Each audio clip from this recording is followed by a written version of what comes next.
எரியும் சுடர். இந்த நெருப்பு நன்மையும் செய்யும், தீமையும் செய்யும்.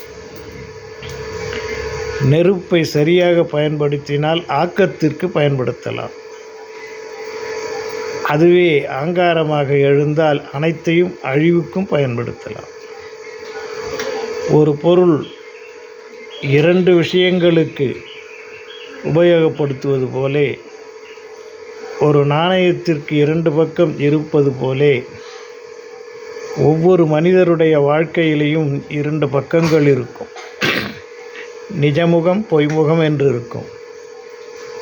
இந்த நிஜமுகத்தை கண்டு நாம் ஆனந்தப்படலாம். அதே நேரத்திலே பொய்முகத்தை கண்டால் அது நமக்கு மனதிலே கஷ்டத்தை தருவதோடு வாழ்விலே ஏமாற்றத்தையும் தரும். அப்படிப்பட்ட சூழல்களிலே நாம் நிஜமெங்கே இருக்கிறது என்று தேடினால் அது நம்மை விட்டு கானல் நீர் போல போய்கொண்டிருக்கும். அங்கே நம்பிக்கை தடுமாறும், கவலைகள் வந்து சூழும், வேதனைகள் பிறக்கும். வேடிக்கை பார்ப்போர் கைதட்டி சிரிப்பார்கள். வாழ்க்கையின் உலகத்திலே வாழ்ந்து காட்டுவது என்பது ஒரு கடல் மீது படகு துடுப்பின்றி போவது போலே. அந்த துடுப்பு என்பது நம்பிக்கை என்ற ஒரு வார்த்தை. தன்னிடமுள்ள பொருளாதாரம் என்ற ஒரு சூழல், இவைகளை தேடி அலைகின்ற பொழுது துடுப்பு கை நழுவி விட்டால் தடுமாறி நின்று விடுகிறோம். வாழ்க்கையும் அப்படித்தான்.